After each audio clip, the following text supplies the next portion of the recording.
Hello everyone! Welcome back to Social Studies with Miss Rogers World History Edition. We're moving on to one of my favorite world history topics, which is world religions. Here's how this is going to work for us. Unfortunately, in world history, there just isn't the time to go over all of the amazing cultures that we have information about. So for world history, I'm just going to do information videos on what we consider the 5 major world religions, and sometime in the near future, we can make a whole new playlist just dedicated to other religions and cultures around the world. So when we talk about the religions that the world considers the 5 major world religions, we're talking about Hinduism, Judaism, Buddhism, Christianity, and Islam. And that is them listed in chronological order from when they were created. I don't typically like to teach them in chronological order because it's so much easier to learn the connections between Hinduism and Buddhism, in Judaism, Christianity, and Islam. So I typically like to teach them more in that order. That means that we are going to start our world religions unit talking about Hinduism. So without further ado, let's get started. Hinduism might be the oldest and most complex religion of all time. We typically create a grouping of monotheistic and polytheistic religions, but Hinduism doesn't really fit into either, and we're going to talk about that soon. When we talked about the Indus River Valley, we mentioned how the Indus River also had a more native name, the Sindhu River. The word Sindhu comes from the Sanskrit language, and it's also where the word Hindu comes from. It's believed that in the past, Muslim conquerors of India were the first to use the word Hindu to describe religion. It's said they called those Indians who did not convert to Islam Hindus. Later on in history, when the British actually took over India, they then picked up on that word and started using it in more mainstream language. It's really only recently that India itself has adopted this name, the Hindu, and Hinduism for its own people and its own religion. Hinduism is so much more than just a religion. Hinduism is a culture. It's a way of life for the people who practice it. And the origin of this beautiful culture goes back thousands of years. It's taught that the origins of Hinduism dates all the way back to the combining of cultures between the Aryan people and the Dravidians, or the descendants of the Indus Valley inhabitants. Even though it's believed that the Dravidians do have some contribution to Hinduism, Hindu teachers typically talk more about the Aryans, whether that be because we have more information on the Aryans or because Aryans had a larger part in creating Hinduism. We're not really sure, but they do talk more about the Aryans than they do about the Dravidians. So before we get more into the beliefs, the stories, the more complex ideas, I do want to go over some really important key terms within Hindu culture. The first is samsara. Samsara is this endless cycle of reincarnation. When someone dies, it's said they will immediately be born again into their next life. Their Atman, or your human soul, will continue to be born and die again in a continuous cycle until it reaches a point of moral perfection. It's a wheel of rebirth. The individual soul is reincarnated until moksha is received. The next term I want to talk about is karma. Karma is huge in Hindu culture. It drives so many of their practices. Karma is the idea that all actions have consequences. Now, typically we see the word consequences with a negative connotation to it, but that's not always the case. Consequences can be either positive or negative depending on your actions. It kind of goes with the modern phrase, what goes around comes around. Dharma is a little bit more of a complex term. It's not just the cosmic balance in the universe, but also within your own life. Dharma is a very important concept within the Hindu culture. However, because it's so heavy and complex, it typically is the most misunderstood. It encompasses so many different things like duty, righteousness, religion, and moral conduct. There's a modern saying that everything happens for a reason, and to Hindus, that reason is Dharma. The last really important concept I want to go over before we continue is moksha. The Hindu term for liberation is moksha. It's a Sanskrit word that also means release. This is your liberation or release from samsara. It's believed that the soul all people have on earth is called an Atman, and you keep it throughout your mortal lives, even through this cycle of reincarnation.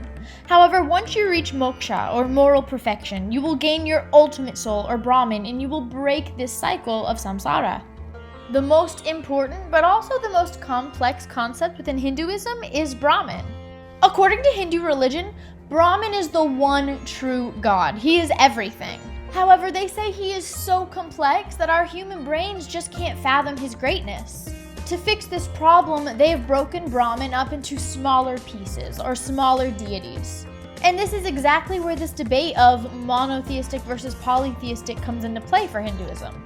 To help visualize the idea of Brahman and all the other gods and goddesses in Hinduism, I like to compare it to my hand.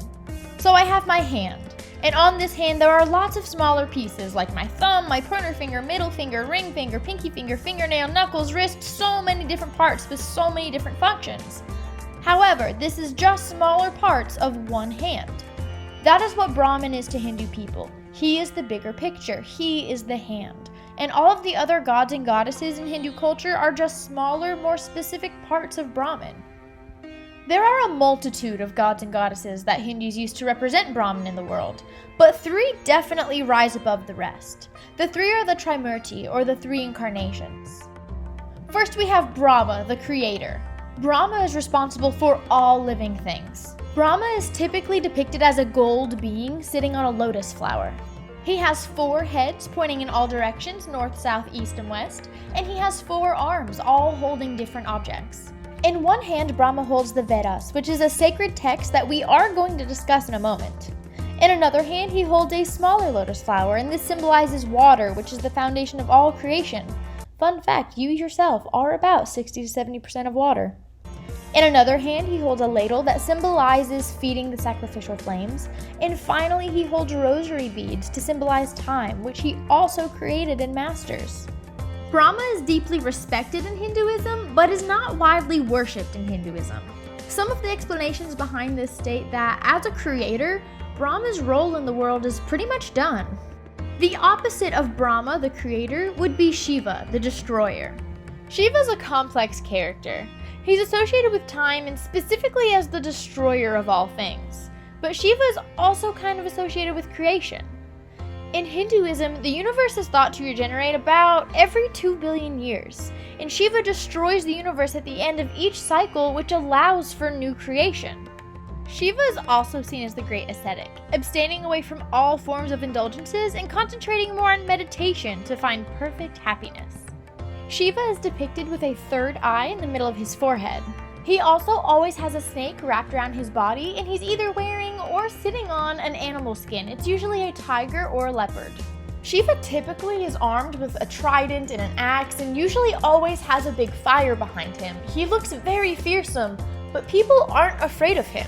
Students struggle with Shiva the most just because they really want him to be the bad guy that everyone's trying to stop in the James Bond movie, and that's just not him. People aren't afraid of him. They understand him as a necessity to the circle of life. Yes, he destroys things, but he's also the source of the Ganga River, and his wife is the goddess of love and fertility. He's not supposed to be seen as evil. His job allows for creation. The last deity in the Trimurti is Vishnu. Vishnu is the most popular and the most worshipped in all of Hinduism.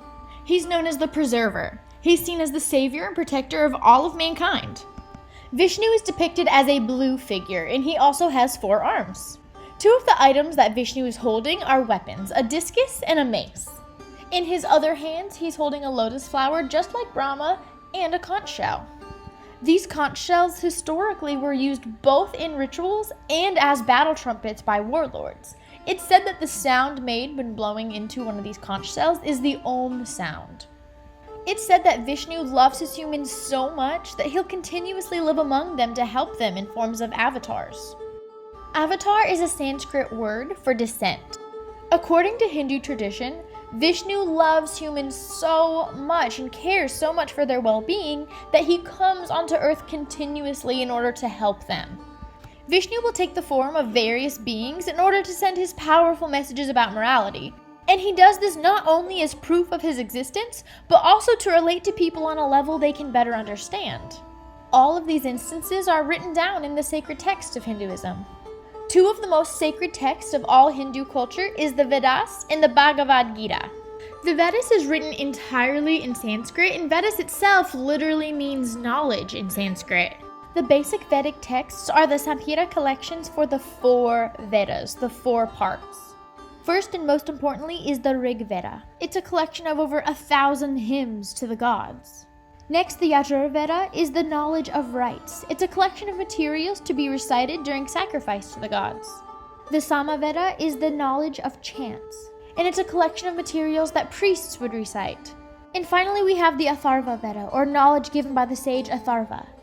This section contains rituals to be used at home and popular prayers to the gods. These 4 parts together make the Vedas, which overall is a sacred book that contains knowledge of everyday life through poems, mantras, stories, and hymns. They also have a lot of historical significance because these are the oldest documents that we've been able to find in Hindu culture. The second text I want to talk about is the Bhagavad Gita.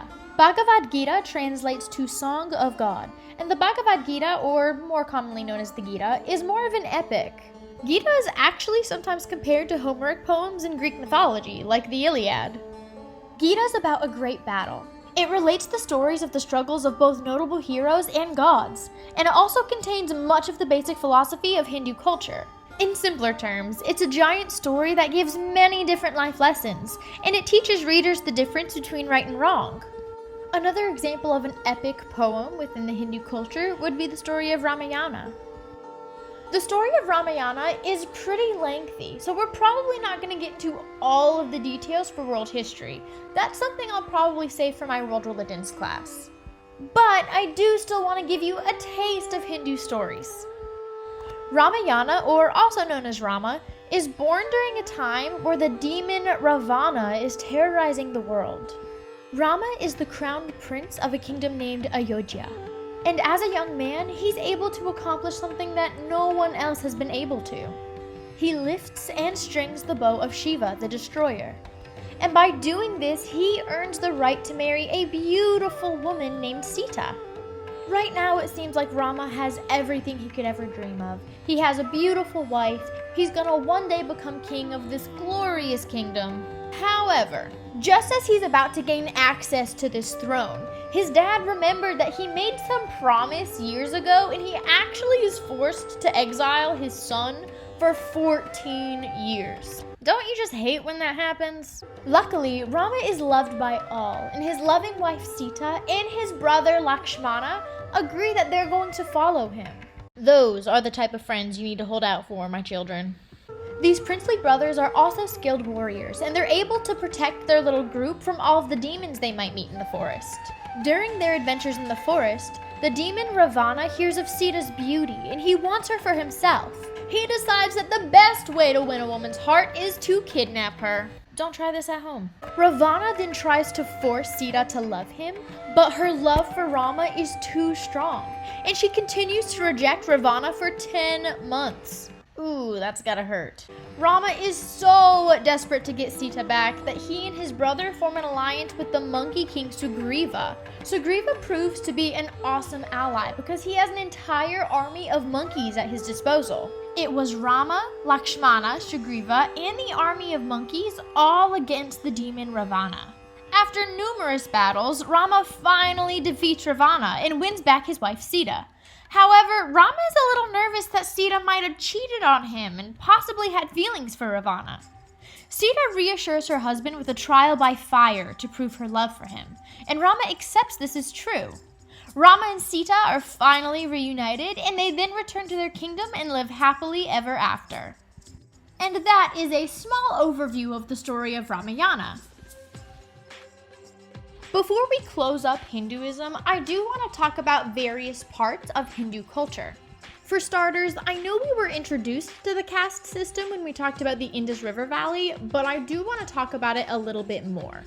We already know that the caste system is a social hierarchy in India, and the caste system dominates every aspect of life in traditional Hindu society.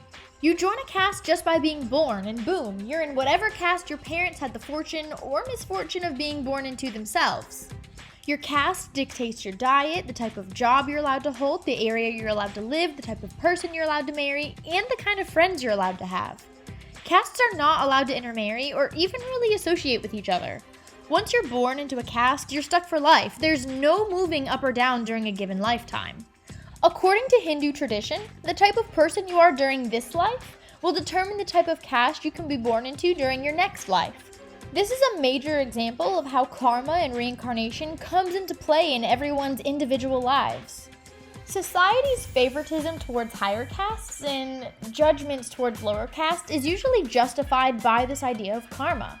If you're in a higher caste, you deserve this, you deserve the praise, you deserve the favoritism.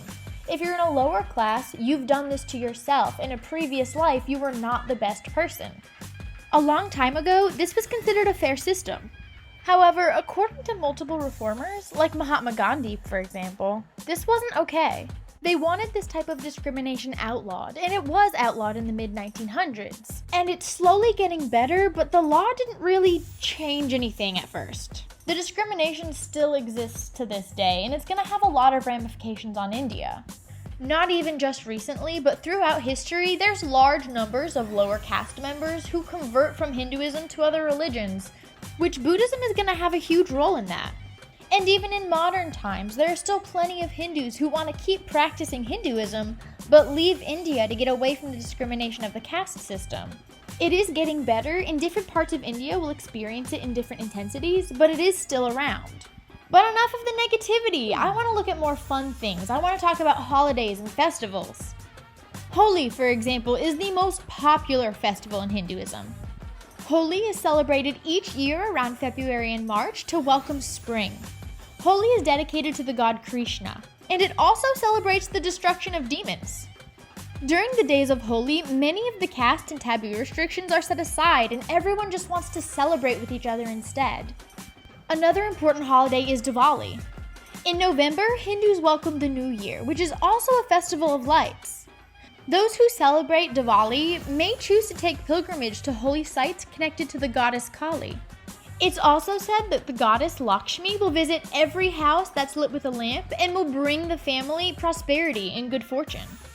There are so many other cultural aspects of Hinduism that we could talk about all day, but we're going to save that for World Religions class. Even though Judaism chronologically does come next, we're actually going to talk about Buddhism next, and it's because Buddhism does come from Hinduism. So next time, get ready to talk about one of the most peaceful religions in all existence. Until then, I'll see you guys next time. Have a great day!